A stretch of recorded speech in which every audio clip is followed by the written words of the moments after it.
Tervetuloa taas tänne Leffahullu podcastin pariin. Pitkästä aikaa jatkuukin Keskimaa kesäjaksot, vaikka kesä ei nyt ihan tällä hetkellä ehkä olekaan. Mutta nyt arvostellaan viime jouluna tullut Taru Sormusten herrasta leffa Rohirrimin sota. Mä en tätä leffaa käynyt teattereissa katsomassa, mutta ei kauhean moni muukaan ilmeisesti. Mutta mä huomasin, että se oli tullut Max-suoratoistopalveluun, niin olihan se sieltä pakko heti katsella. Ja sitten on hyvä tehdä arvostelua siitä leffasta, joten nyt jatkuu siis Keskimaa kesä, vaikkei kesä nyt niin olekaan. Tää on osa 7 jo tätä Keskimaa kesäsarjaa, joten käykää katsomassa ne aikaisemmat, jos kiinnostaa, kun on puhunut erinäköisistä Keskimaa-aiheisista filmatisoinneista, kuten muun muassa Taru Sormusten herrasta trilogia, Hobbit-trilogia, Ralph Backsin Taru Sormusten herrasta leffa, tai vaikkapa Tolkienin elämänkerta-elokuva, se Dome Karukosken ohjaama. Olihan siellä pikkusen myös unboxausta mukana ja pikkusen käytiin myös katsomassa John Hovea Tampereella ja hänen näyttelyään, niin niistä aiemmin jaksoja löytyy varmaan ihan tosta jostain noista, osa niistä ainakin, tai sitten voi ihan käydä kanavalta katsastamassa näitä ja etsiä, jos siis YouTuben puolella katselet. Ja totta kai täytyy mainita, että pistä kanava tilaukseen ja pistä peukkuun, jos tykkää tästä, jätä kommentteja arvostelusta ja mitä mieltä itse oot, jos oot tämän leffan nähnyt. Taru Sormusten herrasta Rohirrimin sota, eli Lord of the Rings, The War of the Rohirrim elokuva. Se on siis anime-leffa ja mä en ole mikään järin suuri anime-leffojen fani, mutta koska kyseessä on Keskimaa-aiheinen elokuva, niin olihan se pakko katsoa. Ja kyllä tämä on todellakin animea, on animetyylisiä tämmöistä murahtelua, animetyylistä taisteluita, ilmeitä, on semmoisia hassuja sisaruussuhteita, jäne, paljon tuttuja anime-leffat, trouppeja, asioita mukana ja myös paljon Keskimaata. Middle Earth on siinä mukana isosti tietenkin, koska se sijoittuu sinne. Ja Peter Jacksonin Taru Sormusten herrasta leffat nimenomaan. Heti alussa kuullaan tuttua Howard Shore Keskimaa musiikkia Lord of the Ringsista, Hobbitti, tai no varsinkin Lord of the Ringsistä. On kertojaääni heti alussa, mikä on ihan suoraan Taru Sormusten herrasta Sormuksen ritarit-leffan alusta. Paitsi nyt ei ole Galadriel äänenä, vaan Miranda Otton ääni näyttelemä Eowyn. Eli Miranda Otto palaa Eowynin saappaisiin tällä kertaa tässä ääni näyttelemässä ja tämmönen eräänlainen niin kuin kertoja-ääni pisin elokuvaa. Ja tähän tietty lisää vaan sitä kunnon nostalgia-fiilistä. Tää Rohirrimin sota, niin se perustuu siis Rohaniin, kertoo Rohanin ratsastajista ja sen takia just Miranda Otton näyttelemä Eowyn sopii tietenkin hyvin, koska hän oli rohanilainen. Tämä leffa kertoo siitä, kun tämmöinen mustainmaalainen Wolf menettää isänsä. Hän vannoo kostoa Rohanin kuninkaalle, Helm-Vasara Kouralle ja tämän koko perheelle ja alkaa siitä sitten tämä Rohirrimin sota. Mutta mitä käy, kun röyhkeän jopa ylimielinen kuningas Helm-Vasara Koura luulee itsestään ehkä vähän liikoja? Pystyykö he päivittämään tämmöisen ovelan, juonittelevan vihollisen vai käykö heille huonosti? Taru Sormusten herrasta leffoissa puhuttiin legendaarista Helm-Vasara Kourasta ja hänen tarinastaan. Ja nyt me nähdään, mitä oikein tapahtuu. Elokuvan keskiössä on siis tämä Helm-Vasara Koura ja hänen tytär Hera, joka muistuttaa itse asiassa paljonkin kertojaänenä toimivaa Eowyn. Ja hän on tämmöinen vähän kovemman luokan nainen, ei halua toimia pelkkänä niin kuin naisen roolissa, vaan haluaa olla enemmän tämmöinen toiminnallinen, tämmöinen vähän ritarimaisempi hahmo ja ihan tarttuu mielellään miakkaan myöskin.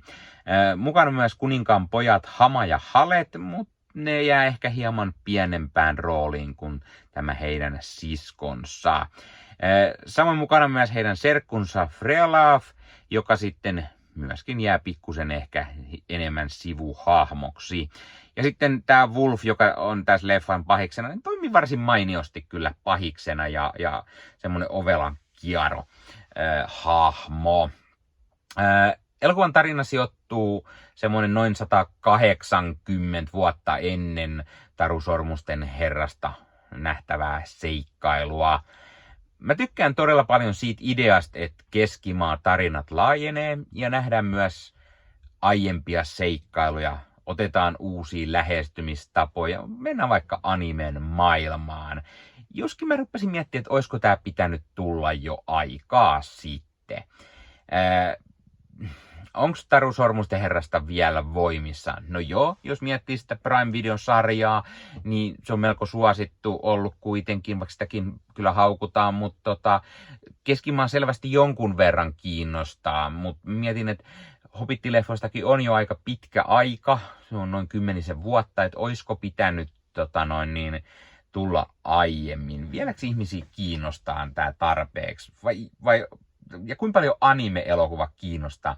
Siis tämä elokuva tienas lippuluukuilla 20 miljoonaa, mikä on aika pieni summa. Ja vielä kun leffan budjetti oli se 30 miljoonaa, niin tämä otti aika ikävästi takkiin. Eikö Sormusten herra enää kiinnosta ihmisiä? Eikö ollut luottoa, että tämä on minkäänlainen tai mistään kotoisin oleva leffa? Vai johtuuko siitä, että se on anime-elokuva? Vai johtuuko se siitä lähes olemattomasta markkinoinnista? Että ei oikein tullut semmoista pöhinää, että hei, tämmönen leffa on tulossa. Tämä leffa on ihan selvä tämmönen legacy sequel, tai no legacy prequel tässä tapauksessa. Tässä on paljon samoja asioita, mitä Lord of the Rings leffoissa oli. Tässä on moni vuorosanoja kierrätetty, aivan jopa liian paljon. Tässä on myös tuttui Lord of the Rings hahmoja, mitkä niinku on mukana. Tuttui ääninäyttelijöitä näistä Peter Jacksonin leffoista. Tämä siis sijoittuu siihen täsmälleen niinku samaan maailmaan siinä, tai siis samaan elokuvamaailmaan nimenomaan siinä, missä tämä Prime Videon sarja on Keskimaata, niin kuin tämäkin, mutta se on eri studion tekemä, joten se ei ole se Peter Jacksonin maailmaan, tämä taas on. Ja tässä on myös Philippa Poins ollut keksimässä tarinaa. Hänhän oli Sormusten herrojakin kirjoittamassa Jacksonin kanssa. Mutta tämä leffan käsikirjoitus on pikkusen laiska ja kierrättää aivan liian paljon Peter Jacksonin leffoista. No jo totta kai kirjoistakin, mutta siis sitä niin kuin täysin sitä samaa, sitä Sormusten herran ajan tapahtumia. Siis tässä on dialogia paljon samaa. Tässä on myös ihan suoria kohtauksia samassa. Tämä Rohirrimin sota on ihan suoraan kuin Kahden tornin nähty Helmin syvänteen taistelu. Miten Peter Jackson sen kuvasi siinä elokuvassa. Jopa se loppu on vähän samantyylinen tässä kuin siinä.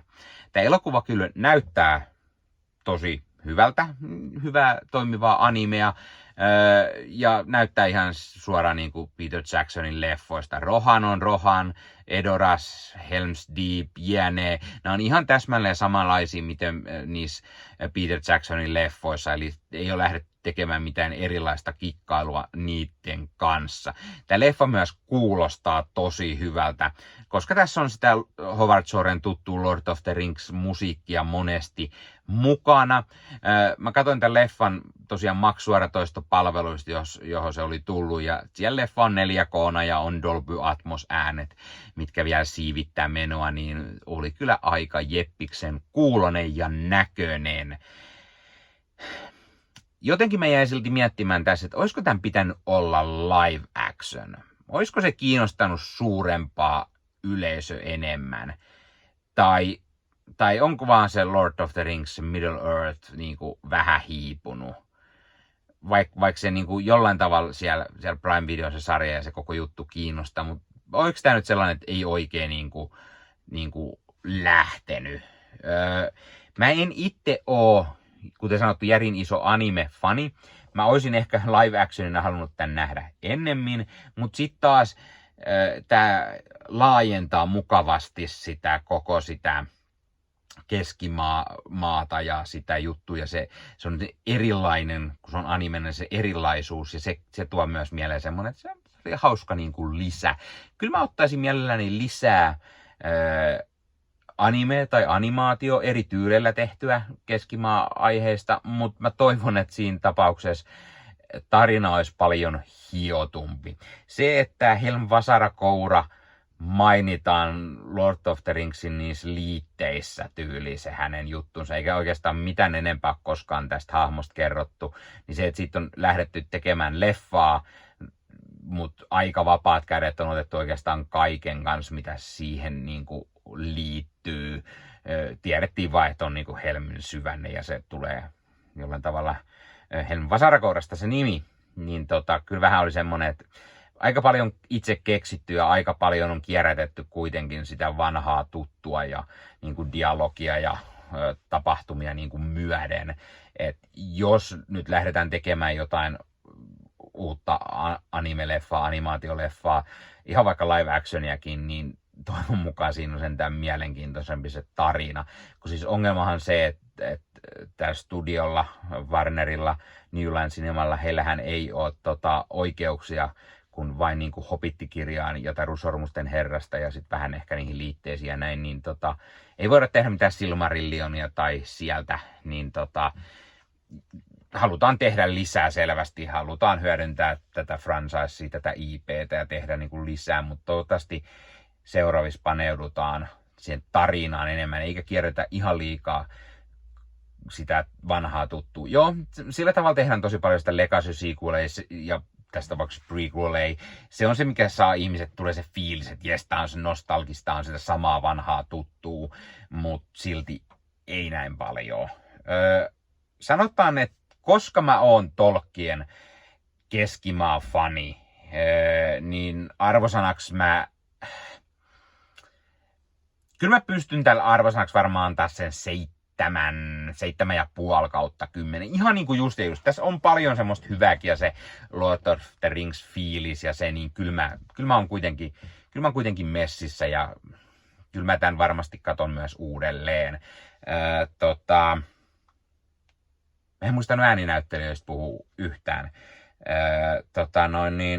Tässä on Brian Cox, joka ääninäyttelee tätä Helm Vasarakouraa, ja Brian Cox tekee varsin hyvän Brian Cox-maisen ääniroolisuorituksen. Mä tykkäsin tosi paljon.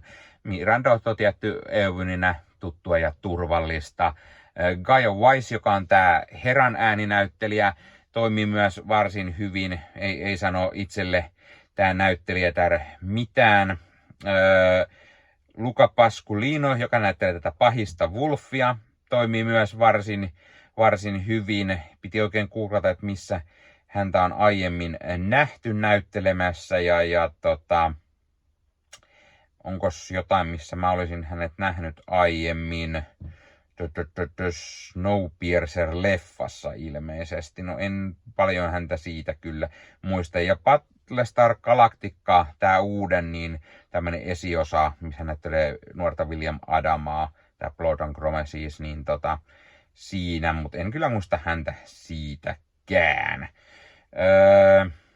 Sitten mukana on Lorraine Ashbourne Olvyninä, Sean Dooley Frega, Benjamin Wainwright on Halet, Jasen Gaffourion Hama, Lawrence Ubon Williamson Frelaf, Michael Wildman ja Janin Duvitskia ja Bilai Hasna löytyy, ja onpa mukana myös Billy Boyd ja Dominic Monaghan, jotka näyttelivät eri rooleja kuin heidän tutut Sormusten herra roolihahmonsa. Ja sanotaan, että on myös jotain muita ehkä tuttuja tommosia ääninäyttelijöitä, jota voit tunnistaa tai pongata, mitkä tiedät ehkä tuosta alkuperäisestä Peter Jacksonin Sormusten herra-trilogiasta. Mutta tosiaan kaikki tekee varsin hyvät, mutta kyllä ehdottomasti Brian Cox sopii vaan tämmöiseksi kuninkaaksi, joka on tämmöinen vähän veemäinen ja puuttuvaa, että sieltä olisi tullut se fuck, mitä Successionissa paljon. Ilmeisesti vielä en ole Successioniakaan katsellut kuin sen ekan jakson. Pitäisi varmaan katsella sitäkin, mutta Brian Cox, loistava näyttelijä muutenkin, niin sopii varsin hyvin tähän rooliin. No joo, semmoiset mietteet Rohirrimin sotaleffasta. Pistä kommenttiin, ootko sä nähnyt tämän? Mitä mieltä sä oot siitä, jos oot nähnyt, tykkäsitkö et, miksi et, tai jos et ole nähnyt leffaa, niin miksi et ole, eikö sua kiinnosta katsoa, tai säästeletkö sitä johonkin, tai kiinnostaako nyt katsoa esimerkiksi, kun se on tullut Max-suoratoistopalveluun, pistä kommenttiin. Ja hei, jos katsot YouTuben puolelta, niin pistä peukkuun, jos pistä kanavatilauksen muistoskellosta päälle näitä aina, koska tulee uusia videoita ja sen lisäksi auttaa kanava kasvamaan, eli kiitos kaikille, jotka olette kanavan tilanneet. YouTuben puolella siellä on jäsenyydet, superominaisuudet päälle. Sieltä voi jäsenet tulla kanavan jäseniksi ja sieltä saa erikoismainintaa esimerkiksi tohon nimen, kun on kanavan jäsen ja sit saa erinäköisiä hyviä asioita. Näkee ennakkoonkin. Esimerkiksi tämänkin on nähnyt varmasti jo aikaisemmin, jos on kanavan jäsen, tämän videon sieltä ja muita videoita tulee. Esimerkiksi täällä on paljon tällä leffahuoneessa kaiken näköistä, mistä on tulossa lähiaikoina varmasti video, niin niitäkin näkee sitten ennakkoon, kun on kanavan jäsen. Joskus tulee jopa pelkästään jäsenille tarkoitettuja videoita. Ja sen lisäksi on kaikki korostettuja vastauksia ja tilaaja, tämmöisiä merkkejä ja muuta kaikki. Kyllä te tiedätte YouTube-juttut. 0,99 € kuussa tai 2,99 € kuussa, niillä saa erinäköisiä asioita, kun tilailee tai on kanavan jäsen. Ja niitä supertykkäyksiä, superkommentteja, kaikkea voi laittaa, niin siitä tulee muutamat kymmenet sentit sitten tähänkin suuntaan. Eli kiitos kaikille, jotka olette niitä laittaneet. Ottakaa Leffahullu somekanavat haltuun, Instagrami, TikTokki, Facebook-sivusto, jäne. Meikäläinen tekee Marvel Podcast Suomea, Star Wars Podcastia ja sitten sen lisäksi meikäläinen kuuluu Leffamediaan, jos on yli 30 sisältötuottajia, jotka rakastavat leffoja ja sarjojen katsomista, niiden arvostelemista ja kaikkeen leffoja ja sarjoihin liittyvää. Sieltä löytyy leffa- ja sarja-aiheiset uutiset, huut, trailerit, sieltä löytyy haastatteluja, kaikennäköistä leffoja ja sarja-aiheista. No niin, tämä oli Leffahullu podcast tällä kertaa. Ei muuta, ensi kertaa. Se on moro.